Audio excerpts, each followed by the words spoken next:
आप कैसे काम करता रहता हूँ कि 3 चीज़ें होती हैं, what, why and then how. क्या है? क्या है तो यही है कि प्लगइन है, बस वो आपके ट्रैफ़िक को रोक देगा, सिंपल सा है। व्हाई, क्यों बनाया था? मैंने अभी मेरे पास कुछ गवर्नमेंट एजेंसीज़ कॉन्टैक्ट कर रही थी, मेरे पास इंडिविजुअल लोगों ने भी कॉन्टैक्ट किया था कि हमारे साथ ये स्कैम हो गया, हमारे पे एक लिंक आया था, वो आया था। तो हमने एक वेबसाइट बनाई cyberfort.com। उसमें हमने फ्री ऑफ कॉस्ट डाला कि आपको सब पूरी फ्री में हेल्प करके देंगे, कोई दिक्कत नहीं। फ्री में इसलिए कर रहे थे, वैसे फ्री कुछ होता नहीं है, फ्री में इसलिए रीज़न हमारा ये था कि हमें स्टडी करने को मिलेगा किस तरह के स्कैम चल रहे हैं। तो एक होता है Romeo scam, crypto jacking, malware, fishing, ये वो तामझाम जहान भर के होते हैं। तो वो सारा बिल्कुल हम फ्री ऑफ कॉस्ट बताते हैं कि इसको हम अपने आप कंट्रोल कर लेंगे, आप बस बताते रहो। फिर हमारे पास गवर्नमेंट आ गई बहुत सारी। अब मेरी वेबसाइट विजिट करोगे तो हमारे पास थाई गवर्नमेंट है, इंडियन गवर्नमेंट है, यूएस गवर्नमेंट हमारी क्लाइंट है, बहुत सारे गवर्नमेंट क्लाइंट बने हैं। इवन साइबर सिक्योरिटी जो दूसरी दूसरी हैं वो हमारी हमारी क्लाइंट हैं। एक है B4.ai, एक है सिमिलर वेब, इसराइल की बहुत सारी कंपनी है जो हमारे क्लाइंट बनी है, जो हमसे डेटा लेती हैं, इस तरह का हमको लॉजिक वॉजिक देते हैं उनको। फिर एजुकेशन इंस्टीट्यूट्स हैं, स्टोनी ब्रुक यूनिवर्सिटी है, एल्बर्टा है, जैसे हमारे इंडिया में आईआईटी होता है, ऐसे चाइना में भी कुछ है, अजीब सा नाम है मुझे याद नहीं, वो भी हमारा क्लाइंट है। तो उनको हम फ्री में प्रोवाइड करते हैं सारी चीज़ें। तो जब हम सारा फ्री में देते हैं तो पेड जो मंगवाता है वो कमर्शलाइज जो हमारे आइटम्स हैं उनसे हम लोगों को देते हैं, तो वो हमको पे कर देते हैं। इससे हमारा एक ऑन को सही चलता है। तो अभी हमारा हम उस फेस में है जहाँ हम थोड़ा सा बना के बैठ गए, सारा सही है, हमारा कुछ हो गया और हमने कई जगह बांट भी दिया। अब इसको हम नेस्डैक में लेके जा रहे हैं कंपनी को। अच्छा। तो हमने एक कंपनी से हमारे को भी फंड्स आए काफ़ी सारे, सेफर होल्डिंग नाम से। तो हमारे हैं कुछ लोग थोड़े से डाटा में थोड़े से अच्छे हैं। एक ऑस्ट्रेलिया के हैं, मैथ्यू, जोसेफ, उनको थोड़ा सा नॉलेज अच्छी है, वो भी थोड़ा हेल्प करते हैं।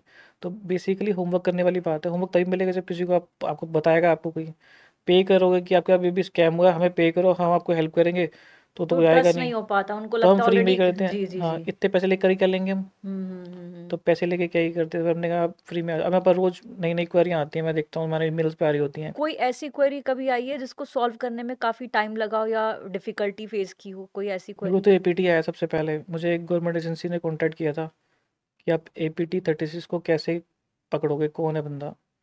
तो मैं पूरा डिस्क्लोज़ नहीं करूँगा, बट हमने बंदा निकाल लिया था फाइनली, ये बंदा है। इसे पाकिस्तान की गवर्नमेंट बैक करती है प्रॉपर तरीके से। ये बंदा यहाँ रहता है। हमने उस क्योंकि वो उसको ढूँढ रहे थे अभी के रिकॉर्ड्स के अंदर कि 2020 में उसने क्या किया होगा, 21 में, 22 में। तो जब वो 2011 में स्टार्ट किया था उस बंदे ने, तो वो अपने बड़े क्लूज़ छोड़ के गया हुआ था, लोग वहाँ सर्च नहीं कर रहे थे उसको। तो वहाँ पर बहुत पुराने डेटाबेसेस होते हैं, हमने वहाँ जाके उसको निकाला। फिर अभी का ट्रैक करा कि ये बंदा यहाँ पर है। कर कुछ नहीं सकते, अब वो पाकिस्तान में बैठा है, बैक्ड है, आप एक बंदे को पकड़ भी लोगे तो पूरी टीम है, क्या ही करोगे। तो बेटर है कि उसको पढ़ने से पहले अपने आप को ही ठीक सिक्योर कर लो। इंडिया में सबसे ज्यादा जो ये अटैक्स होते हैं, साइबर अटैक होते हैं, ये पाकिस्तान और चाइना से ही होते हैं। बहुत जगह से होते हैं, ज़रूरी नहीं है यहाँ से होते हैं, एक्चुअली में हम्म। क्या होता है, होते तो खैर एजेंसी कोई भी हो, पर वो यहाँ से अपनी जगह से नहीं करते जहाँ वो बैठे होते हैं। हम्म। अब एक मुंबई की कंपनी मैंने आइडेंटिफाई की थी, जो जिन्होंने एक डोमेन बना के दिया पाकिस्तान की कंपनी को। हम्म। फिर उसने वो डोमेन बनाया, फिर वो उसने इंडियन गवर्नमेंट को सेंड किया, किसी के कुछ हैकिंग वैकिंग हुई, जो भी हुआ था। तो अब गवर्नमेंट की हेल्प चाहिए, गवर्नमेंट तो, आप गवर्नमेंट मेरे को एक बारी बता देगी भाई ठीक है हम आपको अथॉरिटी दे रहे हैं और आप कर लो उसको, हम्म। तो मैं पूरा ट्रेल निकाल के दूंगा। बहुत सिंपल काम होता है, जिसको पता है उसको पता है कैसे होता है। आधे लोगों को ये नहीं पता नेट चलता कैसे है। अब हम्म। नेट जो होता है, लोगों को लगता है कि बस यूं ऐसे आया और बस नेट मोबाइल में आ गया। हम्म। समुद्र में तार बिछी होती है, आपको यूएसए का सर्वर एक्सेस करना है तो पहले यूटा से एक तार है, वो नीचे जाएगी समुद्र में, फिर ऐसे आएगा, फिर मुंबई में आएगी, फिर ऐसे करते करते वो जियो के पास आएगी या एयरटेल के पास, तब जाके आपके दिल्ली ज़्यादा के इंटरनेट पहुंचता है। बहुत कम लोगों को पता है। तो अब ये तो आप आईपी से टकरा टकरा के जा रहा, तो यहाँ तो रोक सकते हो। अब एलोन मस्क ने बोला कि मैं वो कर रहा हूँ, सेटेलाइट से नेट दे दूंगा, उसमें कुछ है ही नहीं, वो तो नेट सीधा यूँ आएगा आपके पास। जब नेट सीधा आ गया तो उसको कैसे रोकोगे। तो गवर्नमेंट के पास अभी प्रॉपर सॉल्यूशन नहीं है, और लोगों को लगता है गवर्नमेंट कुछ नहीं कर रही, वो लोग गवर्नमेंट जॉब पे तो उन्हें कुछ नहीं आता, ऐसे टाइम मारते हैं सारा, बहुत होमवर्क करते हैं, and they are like well equipped हैं सारे, उनको पता है क्या कर रहे हैं वो। मैं मिला था तो मुझे थोड़ा सा आइडिया था कि सब ठीक है, कोई दिक्कत नहीं है। पर ठीक है, अब जो बंदे रेगुलर कर रहे हैं प्राइवेट इंडस्ट्री के अंदर, वो अब गवर्नमेंट को थोड़ा बताएं कि नई चीज़ ये आई है, तो वो भी अपने आप को अपग्रेड कर लेंगे। तो अभी उस फेस में भी काम करना है, वो भी उनको ये बताना है। आपका एक प्रोडक्ट है ड्यू डिलिजेंस, ये हाँ, कैसे काम करता है, इसका क्या वर्क होता है?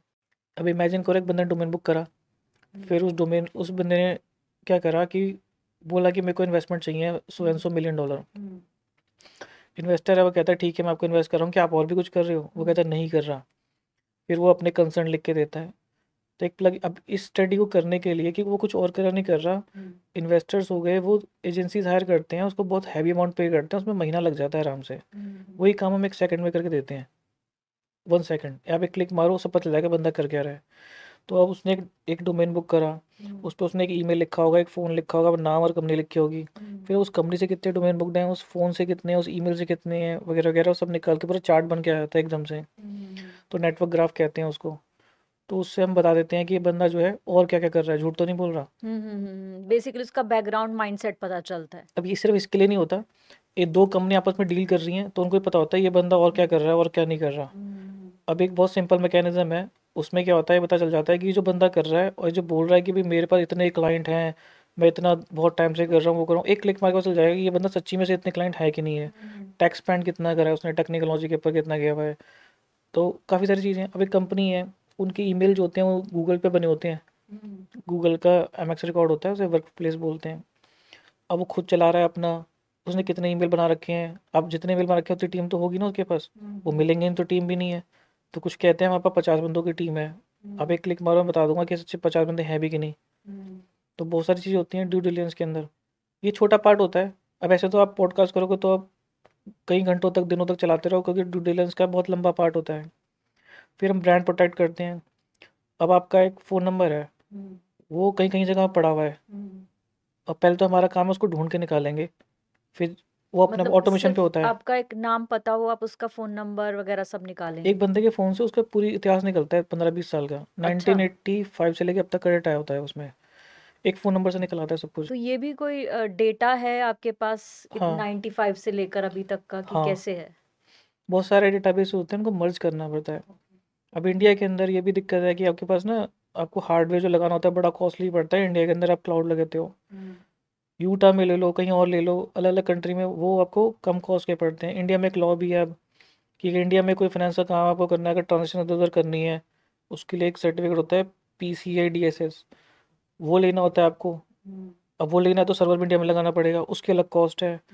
फिर सुबह GST पे करो, ये करो तामझाम करते करते तो इंडिया के अंदर, इस चक्कर के अंदर साइबर सिक्योरिटी ग्रो भी नहीं कर रही, कि कॉस्ट ही इतनी बढ़ रही है। ऊपर से आपने बोला कि इंडिया में ही करना पड़ेगा, तो क्या ही कर लेंगे, नहीं करता इंडिया में। इस चक्कर में मैंने इंडिया में कभी एक क्लाइंट नहीं पकड़ा आज तक, मेरे पास कोई क्लाइंट इंडिया में था नहीं। वो तो पहली बार अब ये मेरे आए इन्वेस्टर, सेफर होल्डिंग, जो ऑस्ट्रेलिया के हैं, इन्होंने बोला नहीं कि इंडियन गवर्नमेंट पे ही काम करना है, क्योंकि बहुत बड़ी मार्केट है, there is lot of people, there lot of different type of scams, उनके साथ भी हो रहे थे। तो सबसे पहले आता है, आई थिंक, US आता है, सेकंड नंबर पे इंडिया, थर्ड नंबर पे ऑस्ट्रेलिया है। ऑस्ट्रेलिया में SMS भी बहुत आते हैं स्कैम। मतलब स्कैम के मामले में इंडिया दूसरे नंबर पर है। हाँ, ये स्विचिंग चलती रहती है, डिपेंड करता है कौन से स्कैम की बात कर रहे हो। अब स्कैम होते हैं malware, phishing, spoofing, crypto jack, अब उसमें भी स्कैम होता है ब्लॉकचेन में, जो कहते हैं ना आपको बिटकॉइन सेंड कर दिया, थेरियम सेंड कर दिया। अब क्या होता है, एक बंदा कहता है दूसरे बंदे से कि मैं आपसे कुछ चीज़ ले रहा हूँ, तो मैं आपको अब बिटकॉइन में पे कर रहा हूँ, बिटकॉइन में पे करेगा, उसमें एक फ़ीस होती है, जो गैस फीस होती है जो आप देते हो, ट्रांजेक्शन फ़ीस, वो उसको बहुत मिनिमम में डालेगा, बहुत ज़्यादा मिनिमम।